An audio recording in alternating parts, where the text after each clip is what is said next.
నేను తొర్రూరులో నాకు ఇల్లు ఉన్నది, తొర్రూరులో నాకు ఆఫీస్ ఉన్నది. నేను ఎప్పుడు తొర్రూరులో పండుకుంటుంది. మరి నా తొర్రూరులో ఆఫీసులో నన్ను ఉంటానంటే కూడా ఆ నుంచి తీసుకొచ్చి ఇక్కడ పెట్టారు, నర్సులపేట తీసుకొచ్చారు. ఆడ ఝాన్సీ గారికి సిటిజన్షిప్ అమెరికాలో ఉన్నది. ఆమె ఇక్కడ ఇల్లు లేదు, ఏది లేదు, తొర్రూరులో ఆమె బాధాపుతున్నది. ఆమె అంటే ఎంత ఘోరం అండి. 45 ఏళ్ళ రాజకీయాలలో ఇంత మోసం, ఇంత దగ నేను ఎప్పుడు కూడా చూడలేదు. రాజశేఖర్ రెడ్డి పీరియడ్లో కూడా ఇట్లా ప్రజాస్వామ్య విరుద్ధంగా ఎప్పుడు కూడా చేయలేదు.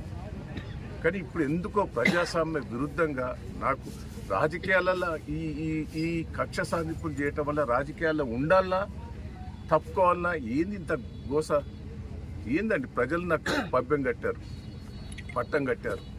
సర్పంచ్ ఎన్నికలలో మెజార్టీ సీట్లు ఇచ్చారు. నేను 46,000 ఓడిపోతే నాకు 2,000 లీడ్ ఇచ్చిన సర్పంచ్ ఎన్నికలు. పెద్ద పెద్ద గ్రామ పంచాయతీలని నన్నే గెలిపించారు.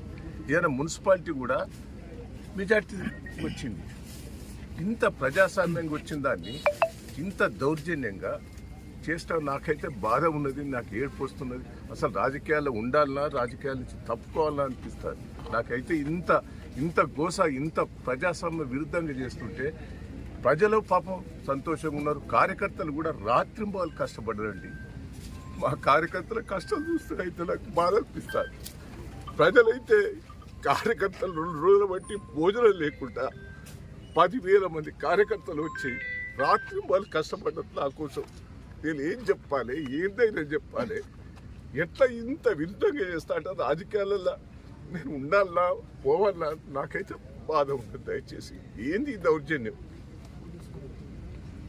పోలీసు వాళ్ళు కూడా దయచేసి ఇట్లా చేయటం కూడా మంచిది కాదు. కేసీఆర్ని చూస్తే పక్క అభిమానం, మహేంద్రని చూస్తే అభిమానం ప్రజలు. కానీ ఇంత అరాచకాలు చూస్తుంటే నాకైతే ఏమన్నా చెప్పండి. నా కార్యకర్తలకు ఏం జవాబు చెప్పుకోవాలి? కార్యకర్తలకు నేను ఏం జవాబు చెప్పాలి? పాపం తెగించి పనిచేసారు ఈ రోజులు. జై తెలంగాణ.